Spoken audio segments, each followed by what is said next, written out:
Let's go. Janelle Monáe, Cruz Show, Real 92.3. Wow. Isn't that great? I love it. Evolution. Evolution is what it's about. I hear it. Yeah. Shout out Thank to you Jeff for Garcia, setting that Sports Dude, up. to produce that intro. Thank you. For sure. I like you. Yeah. You know why? Because you're valued here. We respect you. We respect your craft. Thank you are an you. artiste. We recognize that. It's always great to talk to you. Man, it's love, man. Thank you very much for being back on the Cruz Show. Janelle Monáe, Cruz Show, Real 92.3. Float, you just heard a little bit of it. Float is crazy, as we say. Congratulations. Thank you. Thank you so much. I'm so happy to just be making music. Sure. So I love happy. what float means to me, right? When I listen to float, right? Yes. You know, and that's what you do. You put out the music and it belongs to each person Yeah. in this world, in this universe. Tell me about it. We're all floating around. It just came out, so I'm just like, I want to know how, when you hear it. Well, listen, when I wrote Float, I was really but when I heard it for the first time, right, I'm like, yeah, man, yeah. Like, you have to let go, which is difficult, which is damn near impossible for people like me and so many others, right? Letting go emotional baggage, what's that like? Listen. I'm walking around with a lot of it. It's painful at times. It feels like a new life. Like, damn, I've been walking around. Y'all mean to tell me for all these years I've been walking around with all this weight, and you feel much lighter. Now you float. Like it's pretty self-explanatory. If you're on that journey, you know exactly what I'm talking about. Yeah. Sure. Is it like realizing that you had something stuck on the back of your shirt and now it's off and you feel like, oh God, why didn't nobody tell me? I mean, sometimes it's like that, you know, sometimes you're not in touch with, you know, some of the things that are not allowing you to float to your greatest self. And I think, you know, the best analogy is like if you're in an ocean and you're literally trying to float, if you have 50 gallons of like bricks on your tummy, you're going to sink. It's impossible, right? And that's what, and it can mean that, you know, to certain people, that's it being able to release feels different to certain people. You know, it just depends on kind of who you are. Once you're flying, once you're floating, you feel you feel like you you're move best. Different. Yeah, you move different. You move different. Sure, and you feel different, and you're realizing a lot of different things in a different way. Yeah. No, the world is different. I always say like being able to like float and I think, you know, one of the things that I think is important is like we're never going to be in a world where we're not going to be dealing with trials and the tribulations are going to tribulate. You know, life. Say it again. The tribulations will tribulate, right? At all times. And it's just like, how do you respond to that though? Yep. How do we respond?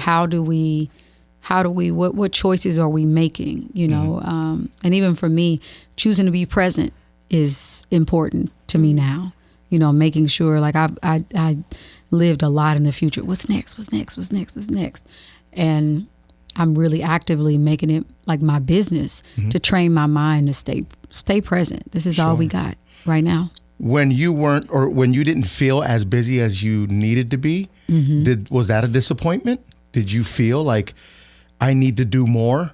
I mean, that you takes away always the have present, that. right? Yeah, we always, I mean, if you come from a working class family like me, like I watched my grandparents and my mom and dad like work, live check to check.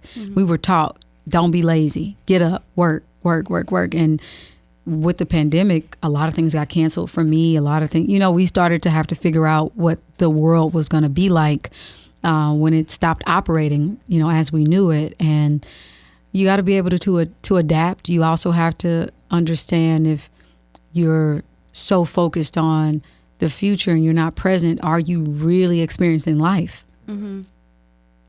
I feel like the pandemic definitely made us feel like that, to be present, to be appreciative of what we have. And like you said, during the pandemic, you come from like a working family, and so do we. But you also can take this. A lot of people took the pandemic like, okay, I can just sit back and relax, or I could use this to just keep on working. And then once everything's opened up again, I have a whole bunch. A lot of people didn't have the luxury though to sit back and relax either. You know, people, they were getting fired and let go, and we lost a lot of people, obviously. So, you know, we had to really lean on each other. And if you did get that opportunity, count it as a blessing. Sure, absolutely. Yeah. Big blessing, right? Yeah. During the pandemic, also, a lot of people learn how to do different things like make bread. Banana bread. I wish I was one of those people. I didn't learn how to cook a damn thing. I still, Try. I'm just like, no. No. Maybe I tried. Is cooking not your forte? I think cooking is an art that, let's just say, I have not fallen in love with. You respect, I love, admire, appreciate, benefit from, but haven't figured it out for myself. I saw a tweet once that said cooking is a scam because you spend like 45 minutes cooking and only 15 minutes eating. Right. And some people cook. What about the people that cook and they can't eat their food? Yeah. Like I have friends that are just like, My mom you guys does that. eat. She cooks, right? cooks, and then she can't eat it. She can't eat. Which makes me a little suspicious. Like, wait, What'd you should put in I it, not Mom? be eating this right now? Right. You taste it first. You feel me? Speaking No, of I mom and trust work, your mama. I'm sure that no, my food is mom fire. is so gangster. Yeah. It's crazy. crazy. I'm infantile in that way. Like I only want my mom's cooking. I don't like to eat necessarily everybody's cooking. And my wife slash fiance slash girlfriend, her cooking. Only them two. You know? I can't branch out. It's weird. I love it. But speaking of mom and work, right? You missed out on a big part because you had to pick your mom up.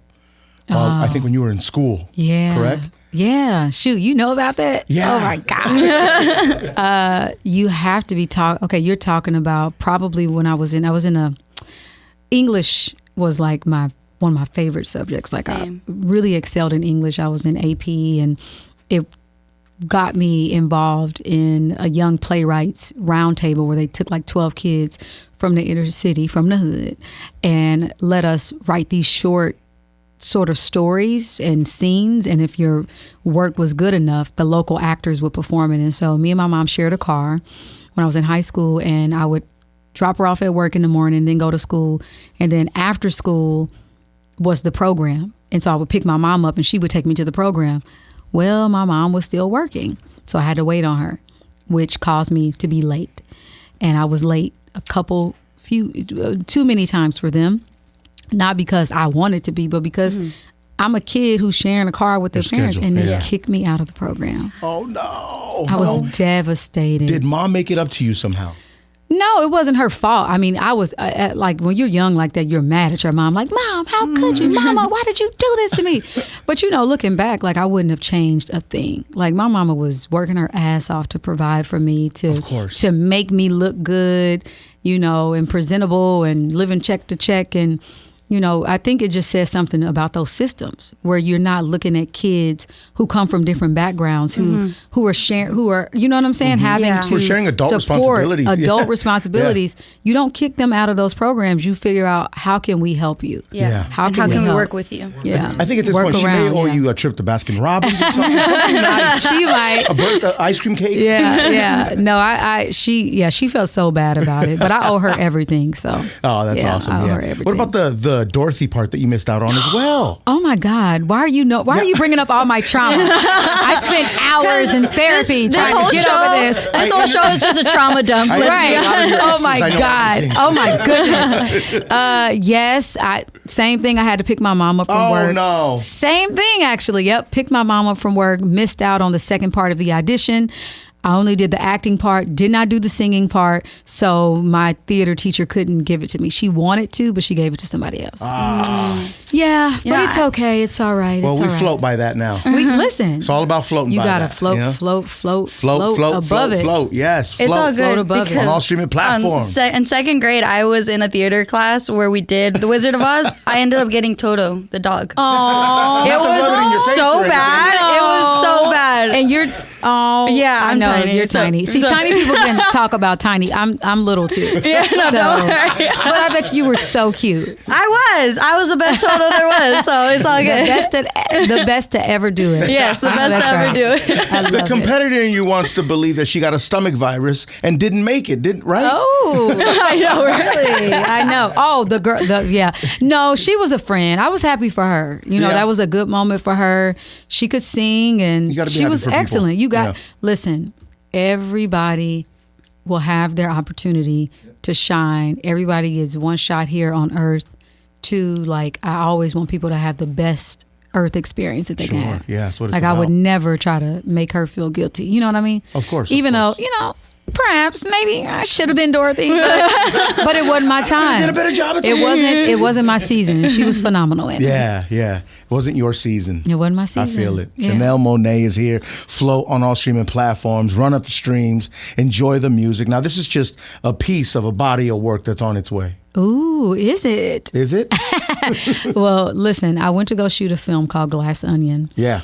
And after that, like, I got whenever I do a film and I'm like away from music, I miss it so much, and I get more clarity.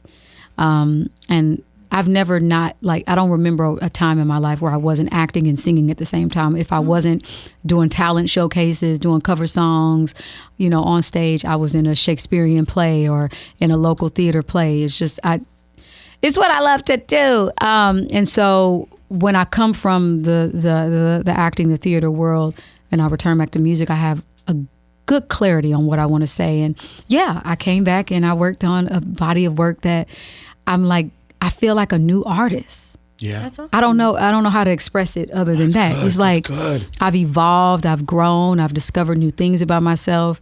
It's just like I'm super present and I'm honoring the me that is now, that is here. Yeah. Yeah, that's so good. I read this morning, I was, LL Cool J, legend in the game, obviously, legendary. Yeah. He said, I tried. I put together an album. I'm not putting it out. I'm going away. Yeah. And I felt so bad for him because, I don't know what it is to put out an album. Well, at least he was honest about that. Extremely honest, right? Sometimes we all have those moments where we create things and, you just have to be honest. Like, do I want to, because you're on tour with it. The label wants to do this with you with it, and you're just like, man, I want to make sure that come next year, I'm proud of what it is that I'm doing. Even if I worked on it in the past, that for the next however many years you're promoting it, you can stand on, you can stand behind it. So I get it. I understand that. Mm-hmm. There's a formula to what you do. There's something that you do that makes your music yours, right? And that's because your soul is in it, your heart is in it, your mind, your body, everything's in it. Mm-hmm. But then there's also a part of you, I'm sure, that wants to make a certain sound, a different sound. And sometimes you may have to suppress that. Do you have to suppress that because you have to meet a certain expectation for yourself? I mean, I'm a free ass motherfucker. I like just that. to be honest. And by that, I have to train my own mind to not put myself in this matrix of like, I can only do this or I can only do that. Growing up, my parents I have very young parents. They let me listen to everything. Yeah. From jazz to, I was listening to Machiavelli, Me Against the World. I was listening to Jodeci. I was listening to, like everything, musical theater stuff. So my palette for music and creating has always been like eclectic, and I honor like where I am. So if I say, I just want to go do this kind of album, I'm gonna do that, and I think at this point, people should know that about me, about my albums and the world building that I've done is I've always tried to go outside of, I just honor I try to stay authentic to who I am now and honest with whatever it is I'm doing. And if I feel like this is what I'm on, this is what I'm on. Yeah, if this is what I'm doing, this is what I'm doing. Yeah. If I'm feeling this way, then I'm running with it. Yeah, I'm doing it. It's a special thing. That's There's awesome. I'm non-binary. So when I think about even music, like I never think about it in a binary sense of like their root. Like with art, you can do whatever you want. Now, you have to be willing to accept, if everybody doesn't love it, you know what I'm saying? Then that doesn't bother me because it's all about frequency. Sometimes you're either on the frequency I'm on or you're not, but it's okay. I love it. Yeah. I ask that because so many artists and so many people in general live in fear. We live in fear. Yeah. I know I do. Sure, we all do. Yeah. It's a very scary world out there. Is it? It's scary, especially with people like me walking around. It's insane. Float is available on all streaming platforms. It's crazy, man. Run up the streams. Enjoy the music. NBA All-Star Weekend, you won. Congratulations. Oh, my God. You watched me? Yeah, we watched you very closely. Let me tell you, I had the time of my freaking life. It looked like I had so much fun. It felt like it. Oh my God. Yeah, it was honestly, first off, the outfit that you wore, the Mugler outfit, I don't even know if I'm saying that. Yeah, you saying it, right? Amazing, iconic. I was just like, damn, I need to wear that, but I also feel like I can't wear that. It just looks so good on you. You can. Why can't you wear it, Jackie? Because I just get so like shy about things, you know? I get it. I'm shy still. Like really? I'm still like, I feel like you exude confidence though. No, I'm shy in certain situations. Like if I feel like I'm getting a little too much attention in a situation, I can get really shy. But then there are also times where I just want to pop my shit, and I'm like, I'm super, I'm in my free state of like, I don't see it. I only see what I feel right now. Yeah. You have I need to move that way. Yeah. Also too, you were playing defense when your team was on offense. When I tell you, Janelle, we're on offense. When D-Wade said, and I posted all this on my social media, so go ahead. It's all up there. There's That's why I feel like it was free game to bring it up. At least 5 times, Janelle, we on offense. Janelle, we on offense. Let me tell you who I blame for all of this. Spice Adams, Cream Biggums. I don't know if y'all know Spice Adams and, his alter ego, Cream Biggums, who, like, trains people for these things. I want my money back. I scored 0 points, 0 assists. I got no layups. Like, you sold me a dream. I trained with you, and look at the results. So if anything went wrong, it's not my fault. It's absolutely Cream Biggums, Spice Adams. You did this to me. At least you still had fun though. I had to. I had no choice. No choice but that. He trained me to do all these things wrong. Oh my gosh. It looked crazy out there, man. It looked like it was a jungle. And I was mad they slapped my ball down. Yeah. Megatron. Megatron slapped the hell out of my ball. And then the crazy thing, when they did it, had the nerve to be like, oh, I'm such a fan. I love you. Right. Like, nigga, you slapped my ball down on national TV. You could have let me have that. My one little shot I was trying to do. I did not care. No, it was one of those get it out of here moments. Get it out of here. Aggressively. I'm not sure if it was on your social media I saw it, or maybe it was like on TikTok where there was a compilation of you just shit talking on the sideline. Oh my God. Let me tell you. I love it. You are so competitive, and I love it. Very much so. I've always been like that. You're a competitor, yeah. And I have like in high school, I dated a basketball player. So when I would go to the games, I was always talking shit. I was always like, brick wall, da-da-da-da. I have years of talking shit to people and getting in people's heads. That's what you got to do. Like, if you're not going to score no points, you got to get in their head. Yeah. You have to. It's the art of war. I had a ball doing it. My favorite one was like, you building a house with all those bricks. I was like, oh my God. Oh, they cut out so much. You were going in. You was talking more that shit. stuff, especially after my ball got slapped twice. She felt attacked. I was like, oh, okay. I see. This is how I'm about to get ruthless. About to go crazy. What's up, Jackie? I also want to go back to Glass Onion, because your character in that movie was so, I would imagine, being difficult to play. You're playing twins. It's 2 different characters.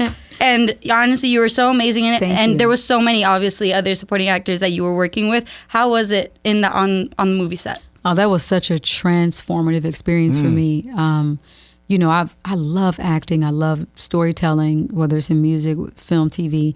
And to be a part of that cast, you had Kate Hudson, you had Edward Norton, you had Daniel Craig, you had Catherine Hahn. Like, I can Dave go Bautista, on. yeah. Dave Bautista, Yeah. who was just like the sweetest person ever.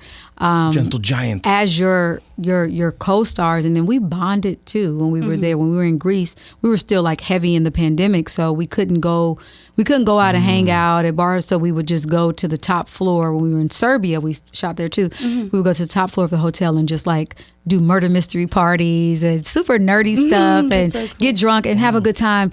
But all of that bonding showed up on screen, and definitely. like I feel like I've gained. Like, we have a group chat right now. Still? Yes, where we like, yes. It's called the Green Room, because that's where we all were held. Room. The Green Room. It's so we send each other stuff. They saw me at All Star. They were like laughing, sending stuff over. Shooting over text. But I had so much fun, and it was one of the most like challenging roles in the best possible way, because it made me like really step my game up. You know, as an actor, I played 4 different roles basically. I was Andy, I was Helen pretending to be Andy before the audience found out, and then Helen pretending to be Andy after the audience found out. So I had to keep 4 different notebooks. I had accents. I had to, you know, make you, when you watched it the second time, be like, oh, that's why she was acting weird. Like little nuances. Sure, yeah. You know, to be like, oh, she was Helen that whole time, not Andy. It was so layered. Glass onion. Your daily life then, right? You lock in. I love it. I knew it was going to be a good challenge. You know, when I signed on, I was like, okay, I'm about to go to the next level. A week after, a month after, do you still feel like the character? No, I release all my characters because I can keep them on me. And I didn't realize that until after I actually did like a film called Antebellum. And I was shooting that down south and we were on a freaking plantation. I will never do it again. But I had to release that character because I went on vacation the next, like a few days after I got finished filming. And I was just like... You were tense. I'm like, wait, I'm not on the plantation. I'm on my fucking vacation right now. What the hell? Like, I'm looking good. I don't got plaits in my hair and like I have on my makeup and I'm still acting like somebody's trying to kill me. I had to release, like I really have to say, like, I release you. I release you. Like you did your work, you served your purpose. I got to return back to Janelle. I have to get back to Janelle. Like I have to do that. Yeah.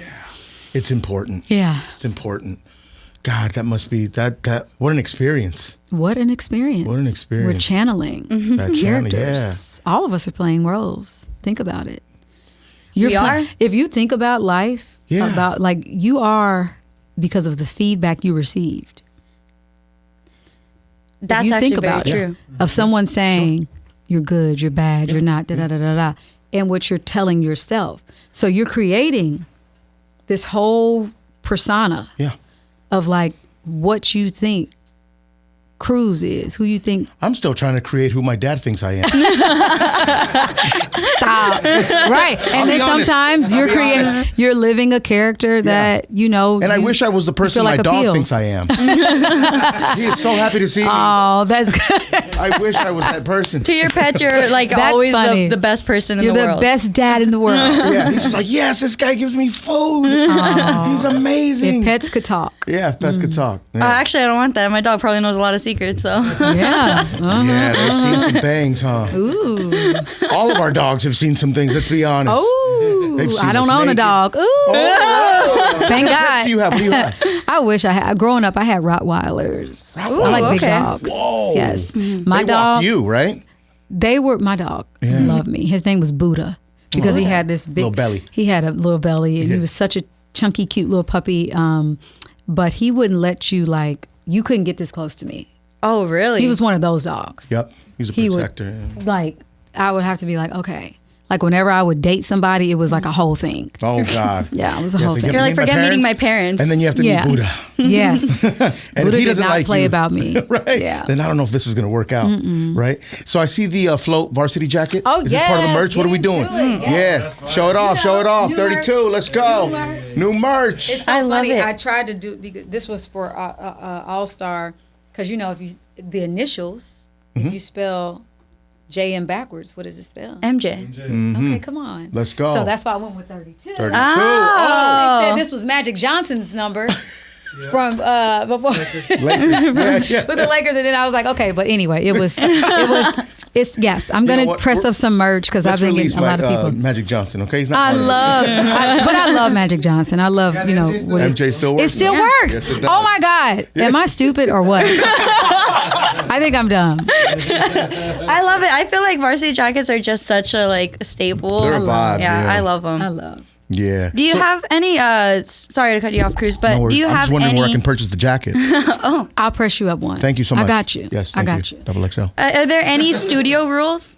Studio rules. Ooh, like when we're working. Yeah, when you're working. Do you kick everybody out of the studio when it's time to do your vocals? Well, I engineer myself a lot. Whoa, that's cool. Yeah, I did. I engineered float.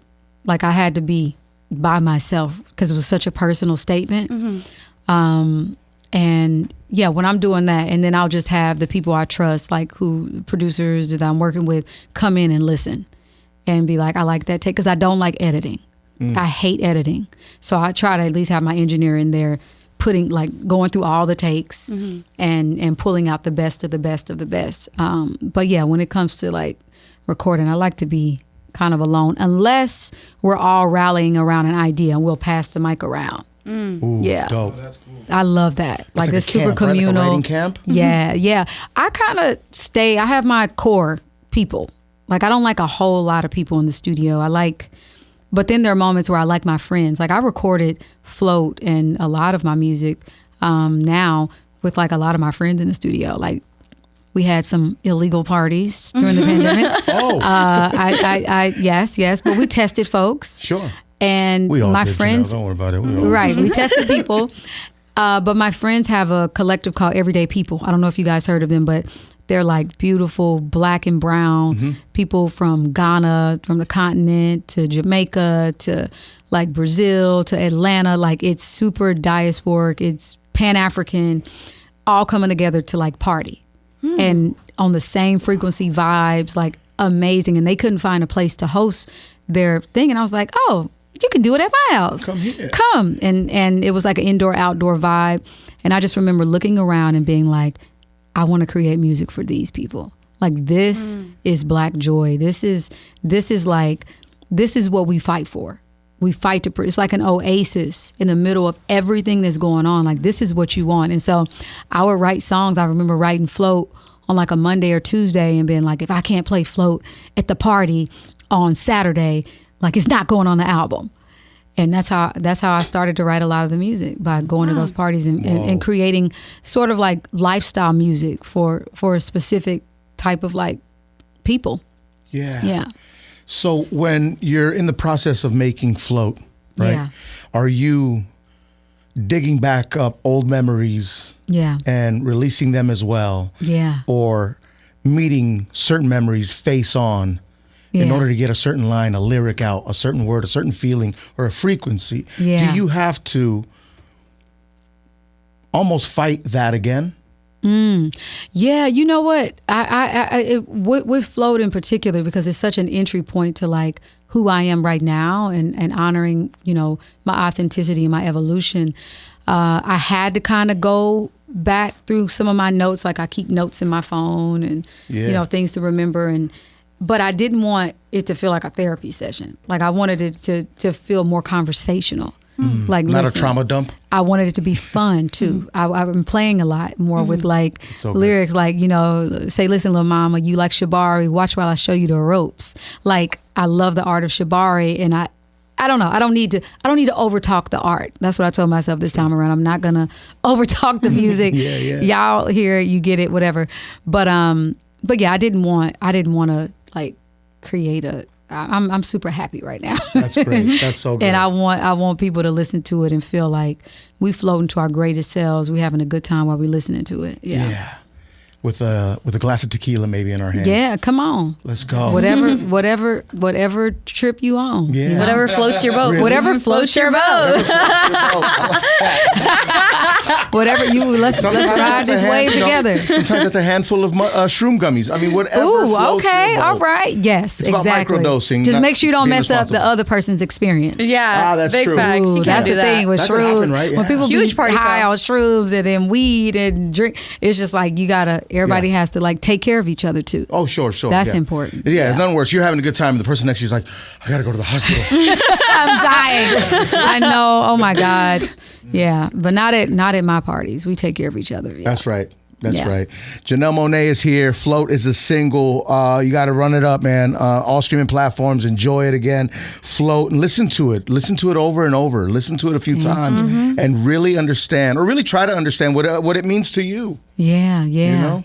One of my favorite parts on the song is the end part. I have a friend named Raul, and he did this toast, and I literally recorded it. It was on my birthday in 2021, and we were in Mexico, and we were all toasting, and he said this toast. He said, "To the lives we lead, to the dreams we chase, to the moments that we make, and to the fucked up shit we can't erase." And that's one of my like. Salud. Salud. Cheers to that. Cheers to Cheers. that. I like that, man. How important is it for you, as far as hip hop and R&B, to embrace more and to understand more? And I don't know if we'll ever understand enough when it comes to the LGBTQ plus community.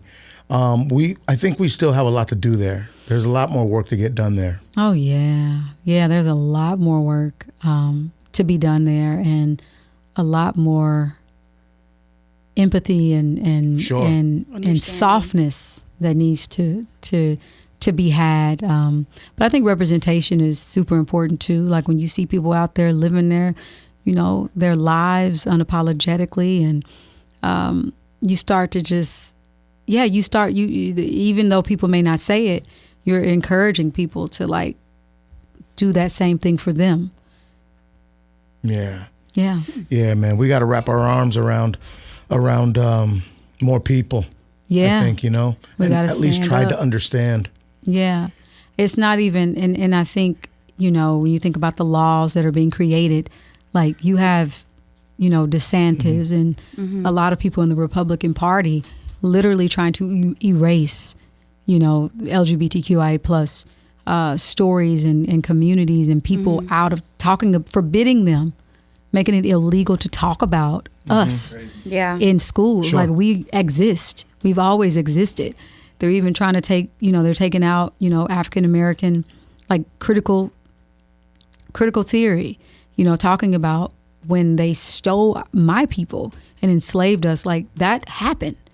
If we erase that, we got to be reminded of what not to do in the future. There's no way around how are we that. going to create something better for our people if we don't know what you did? Sure. Yeah. We're not going backwards. That's a fact. So I think it's going to take a lot of us just using wherever we sit on the totem pole, using our power, not abusing it, using it in the best possible way to advocate for minorities, to advocate for the LGBTQIA plus communities. I'm non-binary as well, like educating, talking. I have a book out called The Memory Librarian that centers around, all those sorts of stories and just doing that real work to take care of each other. Sure. Take care of each other, yeah. This is going to sound cheesy, but we have to listen to understand, not to react, I believe, Yeah, I live by that. Yeah. I live by that. Was that what quote that I said? Maybe it was yours. I saw it on TikTok. Okay, maybe. They might have stolen it from you. It's all good. It's all good. The nails match the jacket. The rings match the earrings. Let's get it. Hey, we cloud floating, big floating, big. Big floating. Let's go. I love it. Yeah. What's this, Garcia? Did you ever trash talk Prince when you played basketball with him? That's a funny question. Oh my God. I have never. Did I play basketball with Prince? He's good. He's really good. Yeah. He's like really good. Dave Chappelle told us, you know what I'm saying? saying? Prince is really good at basketball. I don't think we played basketball together, but we did ride bikes together. Oh, cool. We played, I opened up for him at the Forum, and as like cardio before the show, he had a bike for him and then somehow had a bike for me. And we rode around the Forum. Right, it just magically appeared. And then we rode bikes around the Forum. It was super cute and fun. And I think somebody caught a photo of just our backs. Oh, that's amazing. He had on a blouse. Yeah. It was so because Prince adorable. did what the fuck he wanted to do. The ultimate free ass motherfucker. Yo, right? Yeah, definitely. And you knew when he was uncomfortable or he didn't feel something. You knew it. He said it with his eyes. He said it with his, with his facial expressions. You knew what he was about. Man, there will never be another energy like that. I believe it, man. Never. Yeah, I know. Yo, check out more of our YouTube interviews now, ASAP+. Download the free iHeartRadio app so you can check out the Cruz Show podcast.